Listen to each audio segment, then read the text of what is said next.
தினம், திருமண தினம், இந்த தினமெல்லாம் ஒரு சிறந்த தினம் அல்லங்க. ஆண்டவனுடைய படைப்பில் எல்லா நாளும் ஒரு இனிய நாளாகவே எடுத்துக்கலாங்க.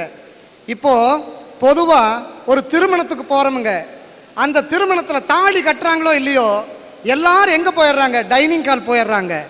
ஆனால் டைனிங் ஹால் போனால் உள்ளே விட்டதுமே கதவை சாத்திடுறாங்க.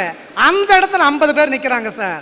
ஆனால் கியூவில் சாப்பிடும்போது பாருங்க, அடுத்த பந்தியில் சாப்பிட்றவன் முதுகுக்கு பின்னாடி நின்று எட்டி எட்டி பார்க்குறானுங்க, எப்படா சீக்கிரம் சாப்பிட்டு முடிவாங்கன்னு. நம்ம கவிஞன் ஒருத்தன் பாடி வச்சான், கல்யாண சமையல் சாதம் காய்கறிகளும் பிரமாதம், இந்த கௌரவ பிரசாதம் இதுவே எனக்கு போதும். இப்படி அந்த கல்யாண வீட்டில் வயிறார சாப்பிட்ற எல்லா நாளும் ஒரு இனிய நாள் தான் சார். ஆனால் நம்ம மக்கள் சாப்பிட்றதுக்காகவே எத்தனை வகையான உணவை கண்டுபிடிச்சி கொடுத்துருக்காங்க பாருங்க. டீ, காபி, பீடி, சிகரெட்டு, வெத்தலை பாக்கு, இட்லி, தோசை, ரோஸ்ட்டு, புரோட்டா, வெண்பொங்கல், பூரி செட்டு, வடை, போண்டா, பஜ்ஜி, மெதுப்பக்க வடை, ஆம வடை, உளுந்து வடை, தயிர் வடை, காராச்சேவு, காரா பூந்தி, பாதுஷா, அல்வா, லட்டு, ஜிலேபி, மைசூர்பா, பால்கோவா பண்ணு, பச்சரி சாப்பாடு, சாம்பூசணிக்காய் கூட்டு, கடலைப்பருப்பு, தயிர், மோர், நெய், ஊறுகாய், உப்பு, பப்படம், அப்பளம், கேரட் பல், பீன்ஸ் பல், கொத்தவரங்காய் பல், முருங்காய் பொரியல், மா, பழம், வாழை, அகத்துக்கீரை, அரைக்கீரை, சிரிக்கீரை, வெந்தயக்கீரை, மணத்தக்காளி கீரை, ஆட்டுக்கறி, மாட்டுக்கறி, கோழிக்கறி, கொக்கறி, மீன் கறி, எறும்பு கறி, பன்னிக்கறி, தயிர் சாதம், தக்காளி சாதம், புளிச்சாதம், வெந்தய சாதம், மல்லி சாதம், கீரை சாதம், சாம்பார் சாதம், சில்லி சிக்கன், சில்லி மஞ்சள், chicken biryani, mutton biryani, cola, kuska, Thums Up, Fanta, vanilla ice cream, sambar rava, கோதுமை ரவை, பட்டை ரவை, சில்லி தந்தூரி, சில்லி மஞ்சூரி, சில்லி பரோட்டா, கொத்து பரோட்டா, முட்டை parotta, chilli idli, chilli 65, ginger chicken, சோள தோசை, கம்பு dosa, ragi dosa, naan, parotta, fried rice, kheer meal, omelette, half boil, full boil, adai, rava dosa, onion dosa, மசால் தோசை, குழிப்பணியார, சந்தகை, எலுமிச்சம் சேவை, தக்காளி சேவை, ஆப்பம், இடியாப்பம், கொடா புட்டு, சுண்டல் குழம்பு, கார குழம்பு, வெந்தய குழம்பு, எண்ணெய் கத்திரிக்காய் குழம்பு, மணத்தக்காளி குழம்பு, ரோஸ் மில்க், ஜவ்வரிசி பாயாசம், ரஸ்னா, பாதாமி பால், பாதாமிக்கு, பானிபூரி, பேல்பூரி, கட்லை, பொரி, கடலை, சுண்டல், காரப்பொரி, மசால் பொரி, பூண்டு பொரி, மிளகு பொரி, ரஸ்தாளி பழம், பூம்பழம், மிருப்பாச்சி பழம், பீடா, இதையெல்லாம் சாப்பிடக்கூடிய மக்கள் அந்த ஆனந்தமா நினைக்கிறானல்ல சார், அந்த நாள் தான் சார் இனிமையான நாள். அதாவது இவ்வளவையும் சாப்பிட்டு கடைசியில பீடா, அத போடாட்டா போடா அப்படின்னு சொல்லக்கூடிய அளவுக்கு இத்தனை சாப்பாடு ஐட்டத்தை வாழ்நாளையே இத்தனையும் நான் பார்த்துருப்பேனான்னு டவுட்டிய. தலைவரை இவ்வளோ சொன்னீங்களே, முக்கியமான நம்ம சரக்கு ஐட்டத்தை விட்டுட்டீங்களே ஐயா, விட்டுட்டீங்களே ஐயா. சான்றோர்கள் மத்தியில் நல்லதை மட்டும் சொல்லணும்னு நினைச்சேன், ஆனால் அவர் ரசிகராக இருப்பார் போல் இருக்கு. பீர், பிராண்டி, ரம்மு, ஜின்னு, விஸ்கி, கல்லு, பனங்கல்லு, தென்னங்கல்லு, ஈச்சங்கல்லு, சாராயம், பட்ட சாராயம், கள்ள சாராயம், முந்திரி சாராயம், ஆந்திரா சரக்கு, கஞ்சா சார். ஐயா நீங்க தான் பெரிய குடிமகன் ஐயா. அப்படி ஐயா, அவரு சொல்ற மாதிரி அந்த குடிமகன் நான் அல்ல. நான் தமிழ்நாட்டில் படித்து தமிழை கற்ற தமிழ் குடிமகன். தொல்காப்பியத்தில் இருக்கின்ற நற்கருத்துக்களை எடுத்து தூற்றுவேன், சங்கத்தமிழால் சாடுவேன், பைந்தமிழால் பகிர்வேன், இயற்தமிழால் இயம்புவேன், நற்றமிழால் நவிழ்வேன், முத்தமிழால் மொழிவேன், செந்தமிழால் செப்புவேன், அடைமொழியால் எல்லோரையும் அன்போடு பார்க்கின்றேன், அன்னை மொழியால் அன்பை வெடிச்செலுத்துவேன், தாய் மொழியால் தருமத்தை நிலைநாட்டுவேன், தாய் தமிழ் தொடக்கப்பள்ளியால் தமிழை வளர்ப்பேன், வண்ணத்தமிழால் வரவேற்பேன், கன்னித்தமிழால் கடமையாற்றுவேன், அருந்தமிழால் ஆற்றலை பெருக்குவேன், ஞானத்தமிழால் நான் வல்லமை பெருகுவேன், இசை தமிழால் இசை முழங்குவேன், தெய்வத்தமிழால் தெய்வத்தின் திருவடியை பற்றுவேன். முத்தமிழ் என்று சொல்லக்கூடிய இயல், இசை, நாடகம் என்ற முத்தமிழ் எப்படி இனிமை சேர்க்கின்றதோ அதுபோல எல்லா மக்களும் வாழ்வது ஒரு இனிமையான நாளே என்று சொல்லுகிறேன். நன்றி. சங்கத்தமிழை, தங்கத்தமிழை, எங்கத்தமிழை இந்த மேடையில் முழங்கிய தமிழ் குடிமகனே நீ வாழ்க. ஐயா ஒரு கேள்வி, சமையல் எத்தனையும் சொன்னீங்களே, இதை சமைச்சு போடுற பெண்கள் நாங்க தாங்க ஐயா, அதனால அந்த பெண்கள் தினம் தான் ஐயா சிறந்த நாள். ஆண்டி, வீட்ல நீங்க சமைச்சு போறீங்க, ஹோட்டல்ல சமைச்சு போறது ஆம்பளைங்க தான். ஒரு நிமிஷம், பல பேர் வீட்லயே சாப்பிடுறது இல்ல, ஹோட்டல்ல தான் சாப்பிடுறாங்கன்னு சொல்லாம சொல்றியா? ஹோட்டல் சாப்பாடு போனாக்கா காசு கொடுத்தா கிடைக்கும், வீட்டு சாப்பாடு மனசை கொடுத்தாதான் கிடைக்கும். நாம என்னமோ பொதுவாக நினைக்கிறதோ ஆண் பெண் இருபாலார் தான் இருக்காங்கன்னு. இன்னைக்கு இருக்கிற மக்கள் எத்தனை வகையில் இருக்காங்க தெரியுங்களா? அறிவு, பேரறிவு, நுண்ணறிவு, மெய்யறிவு, அறிவில் சிறந்தவன், அறிவில் தேர்ச்சி பெற்றவன், அறிவில் வளர்ச்சியுடையவன், சித்தர்கள், ஞானிகள், யோகிகள், மடாதிபதிகள், முனிஞான வீரர்கள் மற்றும் ஆராய்ச்சியாளர்கள், நல்லவன், கெட்டவன், அயோக்கி பையன், பஞ்சம பாதகம், துரோக செயல் பண்றவன், மதுப்பித்தன், மாதுப்பித்தன், சூதுப்பித்தன், கொலை, களவு, கல், காமம், பொய் பேசுறவன், அம்மா அப்பாவை அனாதிலத்தில் விடுறவன், அம்மா அப்பாவை அம்போன்னு விட்டுட்டு போறவன், பொண்டாட்டி பேச்சு கேட்டு அவ பின்னாடியே போறவன், சாமியே கும்பிடாதவன், கொணசிரிப்பு சிரிக்கிறவன், அல்லப்பாரு பார்க்குறவன், மேலே பார்க்குறவன், கீழே பார்க்குறவன், தரித்திரம் பிடிச்சவன், நெகம் வெட்டாதவன், பீடை பிடிச்சவன், தெல்லவாரி, தெருப்பொறிக்கு, மொல்ல மாதிரி, முடிச்சவைக்கு, உருட்டு, பெரட்டு, திருட்டு, உத்தமி பெண், பத்தினி பெண், குலமகள், குடும்பஸ்திரீ, ஒழுக்கமுடைய பெண்கள், நல்ல பெண்கள், குடும்ப பாங்கான பெண்கள், சாதனை புரியிருக்கின்ற சான்றோர்களுடைய புதல்விகள், பாரதி கண்ட புதுமை பெண்கள் மற்றும் ஓடுகாலி, மலடி, மூதேவி, அடங்காப்பிடாரி, வாயாடி, வெறிஞ்சிருக்கு. இன்னொரு 60 பேர் இருக்காங்க. அதை சொன்னா காதெல்லாம் ரொம்ப வலிச்சிருங்க. அப்படி இருக்காங்க. ஆனால் ஐயா அவர்களே, இத்தனை வகையான மனிதர்கள் இருக்கிற இந்த சமுதாயத்தில் அந்த மக்களெல்லாம் ஒவ்வொரு நாளும் இனிமையான நாளுன்னு நினைக்கிறாங்க. ஆனால் என் மனைவிங்க இன்னைக்கு காலையில, நேற்றுக்கு காலையில நான் கூட அடுக்குமொழி பேசி பார்த்துருக்கிறேன். நீ அடுக்கிக்கிட்டே போற முடியும். இன்னைக்கு தான் அடுக்கிறேன்.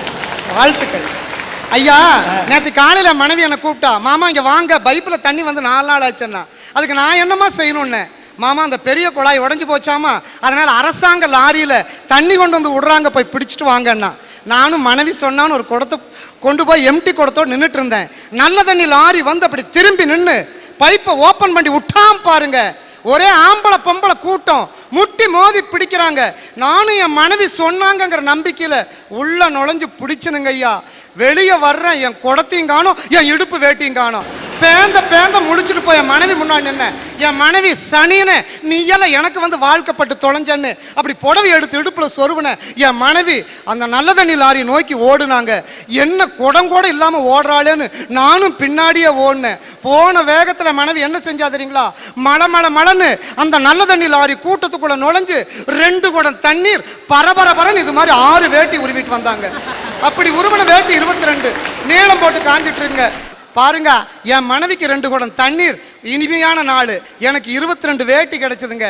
அதைத்தானுங்க நான் இனிமையான நாளுன்னு சொல்றேன் ஐயா அவர்களே. ஆனா பாருங்க, என் மனைவி என்னை பார்த்து ஒரு பாட்டு பாடுவா. ஆடியில சேதி சொல்லி அவனியில் தேதி வச்சு சேதி சொன்ன மன்ன வருதான். இப்படியே பாடிட்டு கடைசியில் ஒரு வரி சொல்லுவா, ராசாவே நீ வேணும் 7 ஜென்மந்தானா. முந்தா நாள் கோயிலுக்கு கூட்டிட்டு போனுங்க. அர்ச்சகர் திருநீர், சந்தனம், குங்குமம் கொடுத்தார். நான் அழகா எடுத்து நெத்தியில பூசிட்டேன். என் மனைவி திருநீரை மட்டும் பூசணுவா, குங்குமத்தை எடுத்து இந்த தங்கத்தாலான ஆம்பளை கட்டியிருக்கான் பார் தாலி, அதில் வச்சு அமுக்குற. ஐயா நான் எதுக்குன்னு கேட்டேன். என் மனைவி சொன்னா, இற்றைக்கும் 7 பிறவிக்கும் இந்த இழிச்சவாயனே புருஷனா வரணும்னு. ராசாவே நீ வேணும் 7 ஜென்மந்தா. ஆனா இன்னைக்கு செய்யற ரூட்டி கொஞ்சம் நஞ்சம் இல்லைங்க. ஒரு மனிதன் எப்படி இருக்கணுங்கிறதுக்கு ஒரு செய்தி சொல்றேன் பாருங்க. ஜேபி சந்திரபாபுன்னு ஒரு நடிகருங்க. ஜேபி சந்திரபாபு என்ற நடிகருக்கு காலையில கல்யாணம், இரவு 9 மணிக்கு அந்த புது பெண் வெள்ளிச்சம்புல வெதுன்னு பசும்பால் கொண்டு போய் அப்படியே அத்தான் என்று கொடுக்க வேண்டியவ அண்ணான்னு கூப்பிட்டாங்க. ஜேபி சந்திரபாபு கேட்டான், என்னம்மா முதல் இரவுல கட்டின புருஷனை அண்ணான்னு கூப்பிடுறியான்னு கேட்டபோது அந்த பெண் சொன்னா, நான் 5 வருடமாக ஒரு வாலிபனை காதலிச்சேன், மனசார விரும்பினேன், எங்க அப்பா பிரிச்சு பெரிய நடிகர்னு உன் தலையில கட்டிட்டாருன்னு சொன்ன போது சந்திரபாபு அந்த கைப்படாத ரோஜாவை அந்த பெண் யாரை விரும்பினாலோ அந்த காதல் ஒப்படைச்சிட்டு வந்தார். அவங்க அப்பா சொன்னார், கேட்டாரு, மகனே சந்திரபாபு, டே நீ மிகப்பெரிய நடிகர்ரா, ஆனா எல்லாத்தையும் தானம் கொடுக்கலாம், ஆனா மனைவியே தானம் கொடுக்குறியாடா அப்படின்னு சொன்ன பொழுது தந்தை முன்னாடி என்ன பண்ணார் தெரியுங்களா, அன்னையின் கையில் ஆடுவதின்பம், கண்ணியின் மடியில் சாய்வதில் இன்பம், தன்னை உணர்ந்தால் உண்மையில் இன்பம், தன்னலம் மறந்தால் பெரும் பேரின்பம், பெரும் பேரின்பம். அவர் தான் சொல்லுவார், ஒவ்வொரு நாளும் இது மாதிரி மனிதன் நடந்து கொண்டா தினமும் இனிமையான நாள்னு சொன்னார். ஆனால் ஐயா அவர்களே, ஒரு புதுமையான செய்தி சொல்றேன். என்னுடைய திருமணம் எப்படி நடந்தது தெரியுங்களா, உலகத்திலேயே ஒரு சிறந்த திருமணங்க. ஒரு திருமணத்துக்கு மொய் வைக்க போனேன். ஆனால் ஒரு உண்மையான ஒரு ஒரு ஒரு புது ட்ரெஸ் கூட இல்லை, அழுக்கு வேட்டி அழுக்கு சட்டை தான். அதோடு போன போது அந்த மாப்பிள்ளை அந்த இரவோடு இரவு அவன் ஏதோ ஒரு சூழ்நிலையில் ஓடிட்டான். ஆனால் காலையில் அந்த பெண் மணப்பெண் கண் கலங்கி நின்னா. அவங்க அப்பா கிட்ட போய் நான் கேட்டேன், நான் திருமணம் செஞ்சுக்கிறேன்னு. அப்படி புதுமையான திருமணம் செஞ்சவன் தான் இந்த வானொலி தங்கவேல்.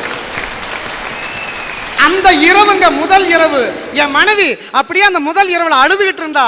நான் என்ன பானேன் தெரியுங்களா?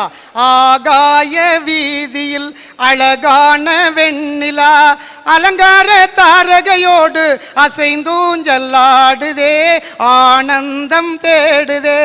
ஆ ஓ